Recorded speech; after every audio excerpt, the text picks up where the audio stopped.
sebuah film dari Kamenz Pictures yang masih dibidani oleh para pembuat film-film yang selama ini bekerja untuk Kamenz Pictures. Tia Hasibuan dan saya sudah bekerja sama selama lebih dari 20 tahun memproduksi banyak sekali film. Jesal Tanjung sebagai Director of Photography, DOP kita yang sangat kita cinta, sudah banyak sekali bekerjasama dengan kita. Dan tentunya ada dua bintang utama kita hari ini, Rafki Hidayat dan Kevin Raharjo. Saya mau memberitahu sedikit tentang dua orang ini. Jadi Kevin Raharjo sebelumnya telah menyutradarai dan memproduksi film-film pendek yang telah melanglang buana di banyak sekali festival internasional. Beberapa film pendeknya seperti Followers tahun 2024, Parasomnia 2024, In the Name of Love I Will Punish You tahun 2024, dan Accidentally Intentional tahun 2023, dan Necessity of Love. Jadi banyak sekali film-film pendek yang sudah disutradarai dan diproduksi oleh Kevin Raharjo. Demikian juga dengan Rafki Hidayat. Rafki Hidayat adalah seorang penulis beberapa film yang teman-teman mungkin sudah tahu, seperti Kafir. Kemudian Rafki juga menulis 2 dari 7 episode di serial Netflix Nightmares and Daydreams. Yang mana itu, Ki? Orphan dan PO Box ya. Dan kolaborasi Kevin dan Rafki sebelumnya juga sudah terjadi di film pendek berjudul Parasomnia, ketika mereka berdua memenangkan top prize dari NAF di Puchon International Film Festival. Jadi tahun 2023 mereka ikut serta dalam pitching forum di NAF. NAF itu adalah satu event di festival film untuk genre horror action terbesar di Asia, dan mereka memenangkan top prize, hadiah pertama pada saat itu. Oke, sebelum kita lanjut mengundang para pemain, aku mau bertanya sedikit, boleh ya, sama teman-teman yang ada di depan? Jadi MC oke juga ya. Lebih enak nggak ditanya, tapi bertanya, mantap. Oke, pertama untuk Rafki dulu. Sebagai salah satu penulis dan sutradara dari Legenda Kelam Malin Kundang, kalian membawa salah satu legenda yang paling moralistik, artinya betul-betul kalau kita berbicara soal Malin Kundang kan soal anak durhaka. Jadi sangat moral sekali ceritanya. Kemudian kalian bawa ke ranah thriller psikologis, yang kita tahu kalau kita berbicara soal film thriller psikologis, itu biasanya adalah film-film yang mengaburkan batasan moral gitu ya. Apa yang ingin kalian ubah dari cara kita orang Indonesia membaca cerita Malin Kundang yang udah kita paham dan kenal banget?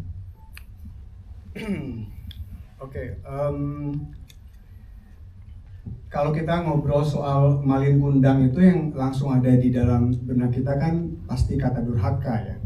Bahwa apa yang terjadi di cerita Malin Kundang, apa yang terjadi pada dia di akhir cerita itu murni karena dia durhaka. Nah, kayaknya itu sih Bang yang kayaknya pengen kita bongkar, bahwa seperti di kehidupan sehari-hari aja, bahwa hidup ini kan kompleks, orang itu kompleks. Dan apakah benar ini cuman karena durhaka? Apakah ada hal yang lain? Apakah yang terjadi ini karena memori yang salah gitu? Selain itu, kami juga berpikir bahwa literatur itu kan banyak menyebutkan bahwa siapa kita itu, identitas kita itu terbentuk dari apa yang terjadi pada kita di masa lalu. Kita ingin pertanyakan itu, apa benar demikian? Apakah siapa kita itu sebenarnya terbentuk dari apa yang kita mau terjadi pada kita di masa lalu? Jadi dua hal itu sih yang kayaknya kita pengen gabungkan menjadi hal yang baru di Malin Kundang. Menarik banget. Kalau challenge-nya untuk membawa cerita legenda rakyat ke ranah modern, apa tuh challenge-nya? Challenge-nya kayaknya lebih karena Malin Kundang ini kan semua orang udah tahu ya Bang ya. Siapapun di Indonesia kayaknya tahu atau pernah dengar.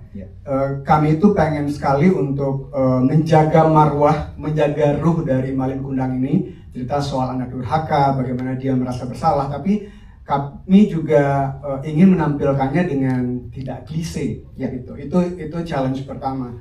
Yang kedua adalah terkait sinopsis yang tadi Abang sampaikan, kayaknya menampilkan unsur yang baru dari cerita ini, yaitu terkait memori yang hilang, dan juga terkait dengan film ini sebagai film misteri thriller Jadi terkait memori yang hilang, kita coba kasih Alif beberapa flashback yang menggambarkan memori dia seperti lukisan micropainting yang dia bikin, dan ketegangan yang dimunculkan yang kita rasakan nanti sepanjang film itu akan terkait dengan ketidakpercayaan Alif, ketidakyakinan Alif terhadap siapa perempuan yang masuk ke rumahnya. Menarik sekali.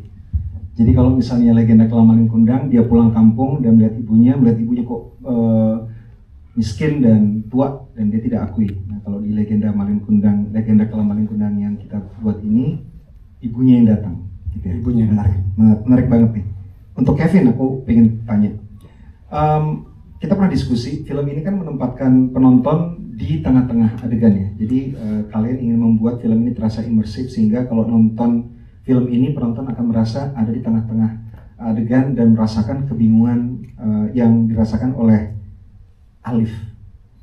Tujuannya apa menempatkan penonton di tengah-tengah adegan? Apakah supaya penonton sama bingungnya, sama tidak percaya kayak yang dialami oleh Alif ketika perempuan ini datang?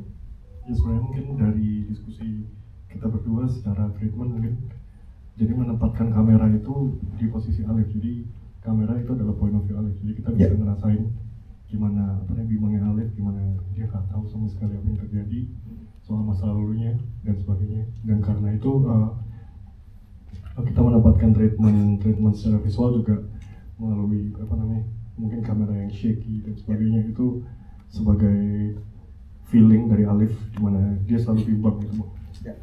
Menarik. Ini kan baru pertama kali menyutradarai film panjang bersama Rafki ya. Kalau dari segi visual, secara umum style apa yang kalian coba tampilkan di Legenda Kelamalin Kundang ini? Mungkin dari awal kita pas nonton itu terinspirasi sama film domestic thriller, film-film psychological thriller, seperti The Hand That Rocks the Cradle, habis itu Lawful Entry, dan sebagainya. Filmnya udah selesai, by the way teman-teman, sudah di syuting bulan November yang lalu dan sudah selesai diedit. Saat ini sedang memasuki tahap musik scoring, penyelesaian VFX, CGI, serta sound design, dan kita di Kamensi Pictures melihat hasilnya, kita semuanya bukan cuma tergugah tapi kayak amazed banget sama dua orang ini. Bener bang, nanti setelah filmnya tayang bulan November pasti banyak sekali telepon dan WhatsApp yang akan masuk nih kayaknya. Mudah-mudahan. Oke. Mau ke Mbak Tia dulu sebelum ke pemain. Sebagai produser kan Kamensi Pictures selama ini selalu mendukung film-film yang kayaknya dua kaki gitu. Satu kaki di ranah komersil mainstream, tapi satu kaki lagi di ranah yang non mainstream. Nah untuk Legenda Kelamalin Kundang posisinya seperti apa? Positioningnya di perfilman Indonesia saat ini? Ya. Sebelumnya selamat sore teman-teman, rekan-rekan media dan pencinta film, terima kasih sudah hadir. Menjawab pertanyaan Bang Joko, sebenarnya udah kau sebut sih tadi, karena menurut aku film ini memang punya dua sisi. Film ini cukup menggugah untuk penonton yang memang suka dengan film-film yang unik, film-film yang beda. Tapi di satu sisi juga film ini sangat menarik untuk penonton yang inginnya kalau nonton film itu ya mencari hiburan. Itu satu. Terus juga aku merasa film ini itu menarik karena ini bukan tipe film yang mencari jawaban. Justru malah di film ini tuh kita kayak dicabik-cabik kenyamanan kita terhadap konsep keluarga. Karena menurut kita juga itu perlu dipertanyakan, itu perlu ditantang. Setiap orang dari kita pasti punya keluarga, setiap keluarga itu punya dinamikanya masing-masing. Nah, bagaimanakah dinamika keluarga yang kita tampilkan di sini? Silakan ditunggu. Kayaknya ngeri ya filmnya ini ya. Unconventional. Oke. Buat Pak Jaisal Tanjung sebagai sinematografer, bagaimana Anda merancang kali ini pencahayaan untuk memvisualkan, karena cerita kita tentang memori yang hilang, kegelisahan, kebingungan, itu bagaimana cara merancang sinematografi dan tata pencahayaannya? Oke, selamat siang teman-teman semua. Di Kamensi Pictures kita selalu diberi kesempatan untuk explore, selalu terchallenge di setiap film-film yang dibuat.